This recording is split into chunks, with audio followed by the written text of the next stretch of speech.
वर्ग 12वा विषय अर्थशास्त्र प्रकरण क्रमांक 3 ब मागणीची लवचिकता स्वाध्याय प्रश्न पहिला खालील विधाने पूर्ण करा. 1. रेषीय मागणी वक्रावरील क्ष अक्षावर असलेली मागणीची किंमत लवचिकता डॅश. पर्याय अ शून्य, ब 1, क अनंत आणि ड एकापेक्षा जास्त लवचिकता. तर याचं उत्तर आहे अ शून्य. 2. रेषीय मागणी वक्रावरील य अक्षावर असलेली मागणीची किंमत लवचिकता.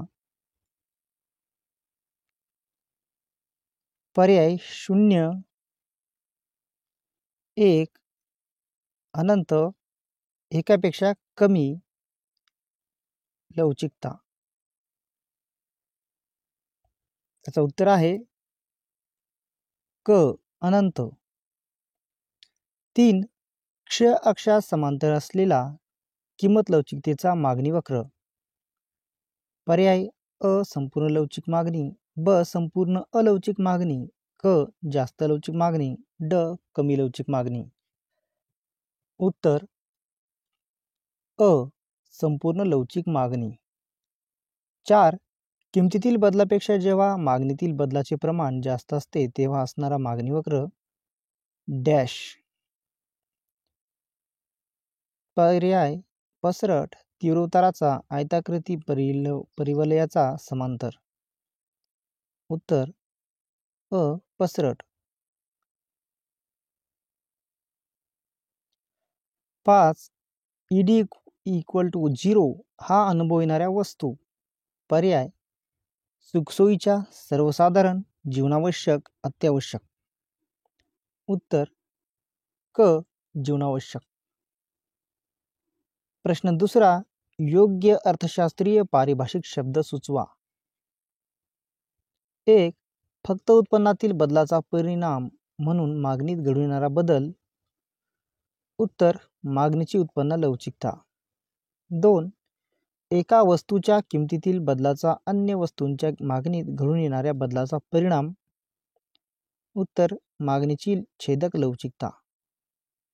3. किमतीतील बदलामुळे वस्तूच्या मागणीत घडून येणारा बदल. उत्तर मागणीची किंमत लवचिकता. 4. मागणीतील अनंत बदलामुळे होणारी लवचिकता. उत्तर मागणीची संपूर्ण लवचिकता. 5. किमतीतील शेकडा बदलाच्या प्रमाणाइतकीच वस्तूच्या मागणीत शेकडा बदल घडवणारी लवचिकता. उत्तर मागणीची एकक लवचिकता. प्रश्न तिसरा खालील सहसंबंध पूर्ण करा. 1. संपूर्ण लवचिक मागणी ईडी बरोबर अनंत तर रिकामी चौकट ईडी बरोबर 0. उत्तर संपूर्ण अलवचिक मागणी.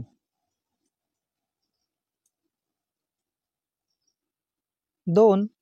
परिवलयाचा मागणी वक्र रिकामी चौकट तर क्ष अक्षाकडे झुकणारा तीव्र उताराचा मागणी वक्र कमी लवचिक मागणी. तर परिवलयाचा मागणी वक्र एकक लवचिक मागणी. 3. सरळ रेषेतील मागणी वक्र लिनियर मागणी वक्र तर रिकामी चौकट अरेखीय मागणी. वक्राकार मागणी वक्र अरेखीय मागणी वक्र. 4. पेन आणि शाई रिकामी चौकट चहा कॉफी पर्यायी वस्तू. तर चहा कॉफी पर्यायी वस्तू तर पेन आणि शाई या पूरक वस्तू. 5.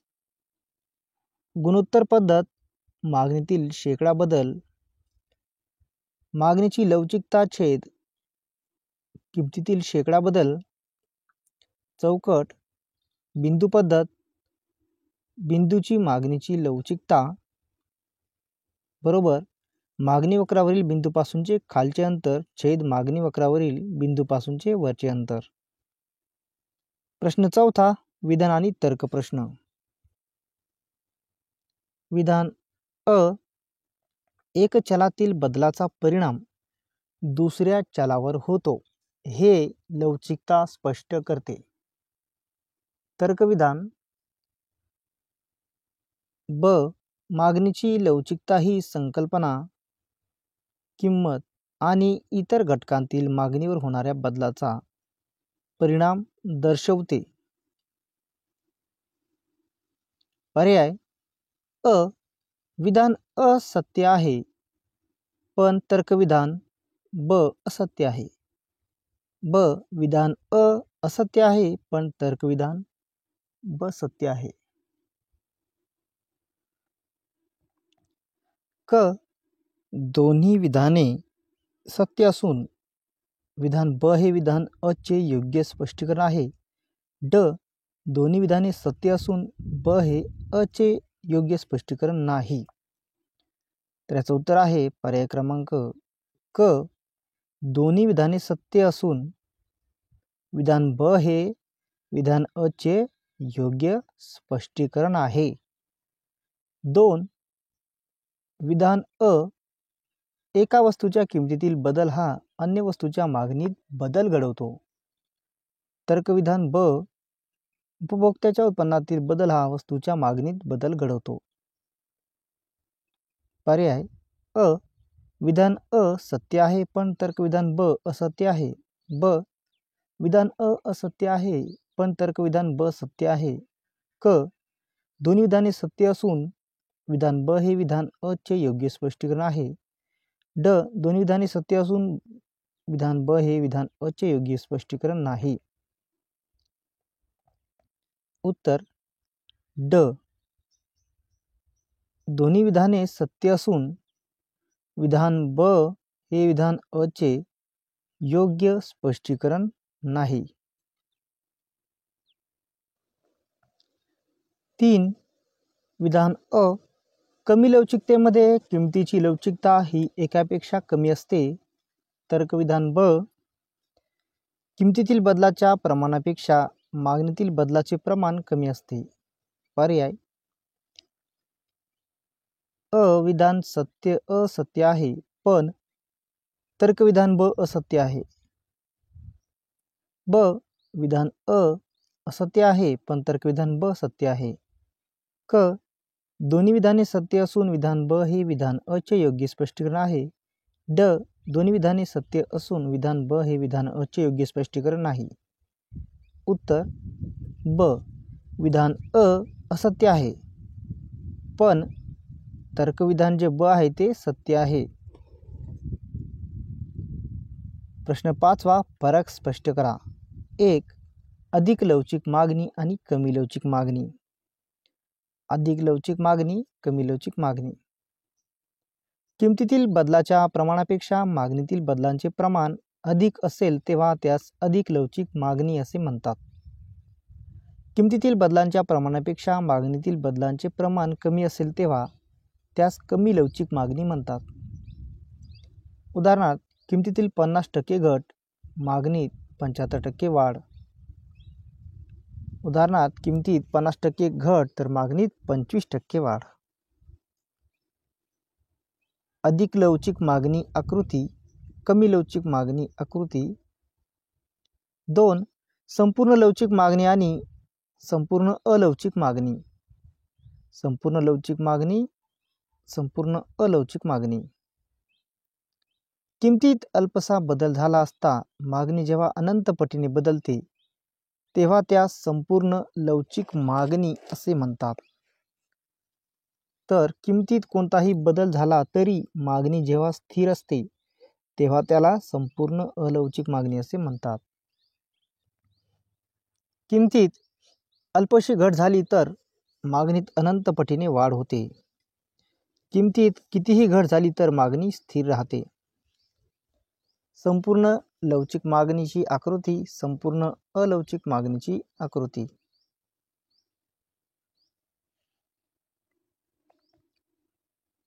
प्रश्न 6वा, खालील प्रश्नांची उत्तरे लिहा.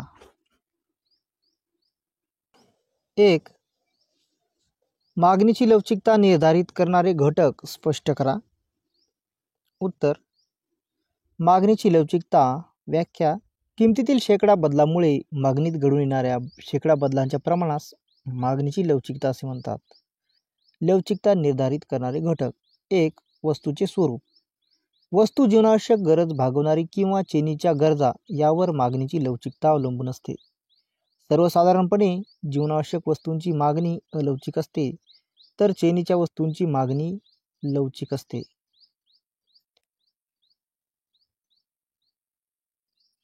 पर्यायी वस्तू. एखाद्या वस्तूला अन्य पर्याय उपलब्ध आहेत किंवा नाही यावर देखील मागणीची लवचिकता अवलंबून असते.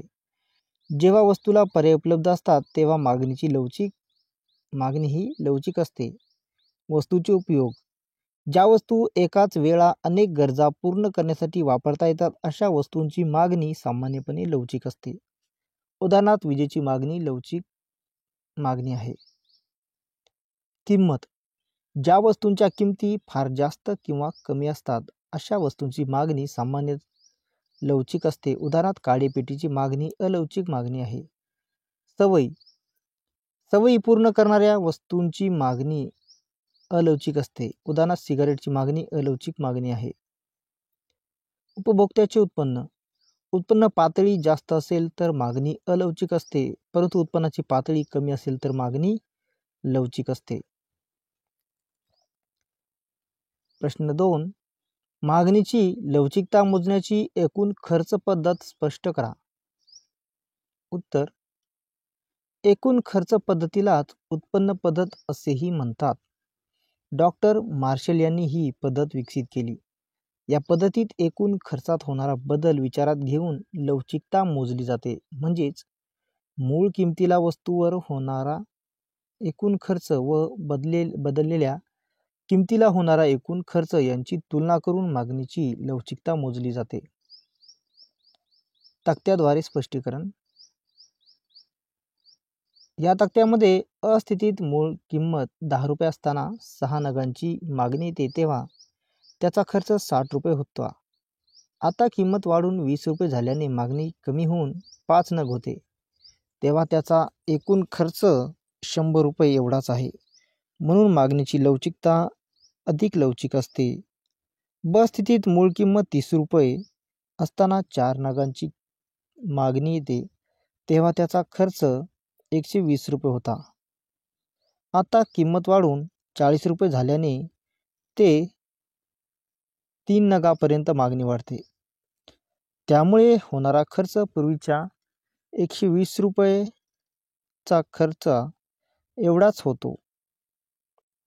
120 रुपये खर्च होतो. त्यामुळे मागणीची लवचिकता ही एकक लवचिक आहे. असेच क स्थितीत मूळ किंमत 50 रुपये असताना 2 नगांची मागणी येते तेव्हा त्याचा खर्च 100 रुपये होता. आता किंमत वाढून 60 रुपये झाल्याने मागणी 1 नगापर्यंत कमी होते. त्यामुळे वस्तूवर होणारा खर्च पूर्वीच्या 100 रुपये खर्चापेक्षा कमी 60 रुपये कमी होतो. त्यामुळे मागणीची लवचिकता कमी लवचिक आहे. 3. मागणीच्या लवचिकतेचे महत्त्व विशद करा. उत्तर. मागणीची लवचिकता. किमतीतील शेकडा बदलामुळे मागणीत घडून येणाऱ्या शेकडा बदलांच्या प्रमाणास मागणीची लवचिकता असे म्हणतात. महत्त्व. 1. उत्पादकांसाठी. उत्पादकांना जास्तीत जास्त नफा मिळवताना लवचिकतेची संकल्पना उपयुक्त ठरते. उत्पादकाने उत्पादित केलेल्या वस्तूची मागणी जर अलवचिक असेल तर जास्त किंमत आकारून नफा मिळवू शकतो. याउलट जेव्हा लवचिक वस्तूचे उत्पादन करत असेल तेव्हा किंमत कमी ठेवून विक्री वाढवून नफा मिळवला पाहिजे हे समजते. 2. शासनासाठी उपयुक्त. शासनास वस्तू व सेवावरील कर आकारणी करताना लवचिकतेची संकल्पना उपयुक्त ठरते. ज्या वस्तूंची व सेवांची मागणी लवचिक असते अशा वस्तूवर कमी कर आकारणी करावी आणि अलवचिक वस्तूंची व सेवांवर जास्त कर आकारणी करून जास्तीत जास्त महसूल प्राप्त करू शकतात. हे समजण्यासाठी हे शासनास महत्त्वाचे ठरते. 3. विदेशी व्यापारासाठी उपयुक्त. आंतरराष्ट्रीय व्यापारात व्यापाराच्या शर्ती अनुकूल किंवा प्रतिकूल करून घेण्यासाठी उपयुक्त ठरते. सर्वसाधारणपणे लवचिक वस्तूच्या संदर्भात व्यापाराच्या अटी प्रतिकूल ठरतात, तर अलवचिक मागणी असलेल्या वस्तूच्या संदर्भात व्यापाराच्या अटी अनुकूल करून घेता येतात हे समजते. 4. सार्वजनिक सुविधांसाठी. लोकांच्या जास्तीत जास्त कल्याणासाठी शासनाला सार्वजनिक सुविधा पुरवताना लवचिकतेची संकल्पना उपयुक्त ठरते. शासनाला लोकांच्या कल्याणासाठी अलवचिक वस्तूंचे उत्पादन व वितरण स्वतःकडे ठेवून त्या वस्तूवर अनुदाने देणे आणि लवचिक वस्तूचे उत्पादन खाजगी क्षेत्राला खुले करून देता येते हे समजण्यासाठी लवचिकता महत्त्वाची ठरते. 5. उत्पादन घटकांना मोबदले निश्चितीसाठी. उत्पादनाच्या घटकांना आपले मोबदले निश्चित करताना लवचिकतेची संकल्पना उपयुक्त ठरते. उत्पादनाचे घटक जर अलवचिक वस्तूंचे उत्पादन करत असतील तर आपले उत्पन्न वाढवून घेऊ शकतात, कारण त्यांचा खर्च किंचित मिळवला तरी अशा वस्तूंची मागणी कमी होत नाही. याउलट लवचिक वस्तू असल्यास कमी मोबदले घ्यावे लागतात. 6. उपभोक्त्यांना खर्चाचे निर्णय घेण्यासाठी. उपभोक्त्यांना आपल्या उत्पन्नाच्या प्रमाणात निश्चित करताना लवचिकतेची संकल्पना उपयुक्त ठरते. उत्पादनाचा उत्पन्नातील सर्वात जास्त भाग ज्या वस्तूवर खर्च होतो त्याची मागणी अलवचिक, तर ज्या वस्तूवर कमी खर्च होतो त्यांची मागणी लवचिक असते. त्यामुळे उपभोक्त्याला खर्चाचे नियोजन करताना ही संकल्पना उपयुक्त ठरते. प्रश्न 7. खालील आकृतींचे निरीक्षण करा आणि प्रश्नांची उत्तरे लिहा. 1. खालील मागणी वक्रांची लवचिकता कोणती आहे ते सांगा आणि स्पष्ट करा. तर या आकृतीपैकी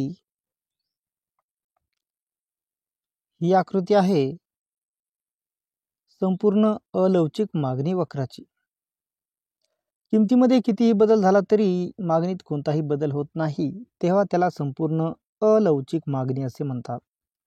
सोबतच्या आकृतीत किंमत बदलली तरी मागणी स्थिर राहते अशा स्थितीत मागणी वक्र य अक्षाला समांतर राहतो.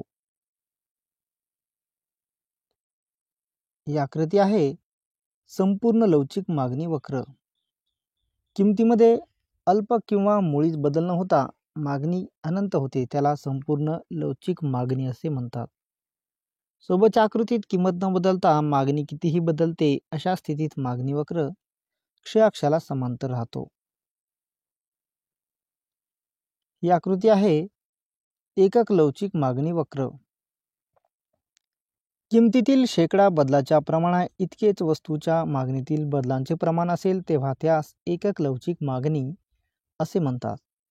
सोबतच्या आकृतीत किंमत जेवढा बदल झाला तेवढाच बदलता मागणी होते,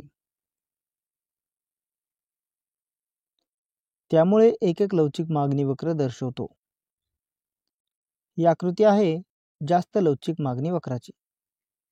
किमतीतील शेकडा बदलाच्या प्रमाणापेक्षा मागणीतील बदलांचे प्रमाण जास्त असते तेव्हा त्यास जास्त लवचिक मागणी असे म्हणतात. सोबतच्या आकृतीत किंमत जेवढा बदल झाला त्यापेक्षा जास्त बदल मागणी होतो, त्यामुळे तो जास्त लवचिक मागणी वक्र दर्शवतो.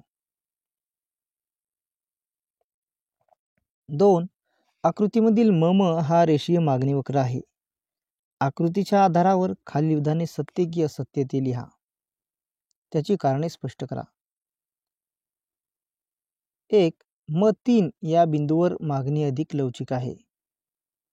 उत्तर हे विधान असत्य आहे, कारण मागणी वक्रावरील बिंदूची लवचिकता मोजताना मागणी वक्रावरील खालील अंतराला बिंदूपासून वरील अंतराने भागले असता लवचिकता कळते. येथे म3 बिंदूपासून खालील अंतर कमी व वरील अंतर जास्त आहे. अशा वेळी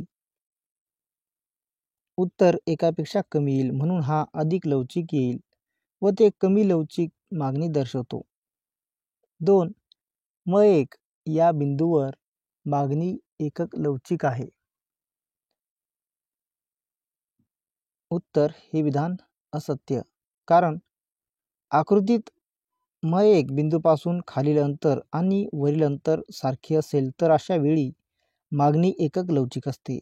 पण येथे खालील अंतर जास्त व वरील अंतर कमी असल्याने उत्तर एकापेक्षा जास्त येईल व ते जास्त लवचिक मागणी दर्शवेल. 3.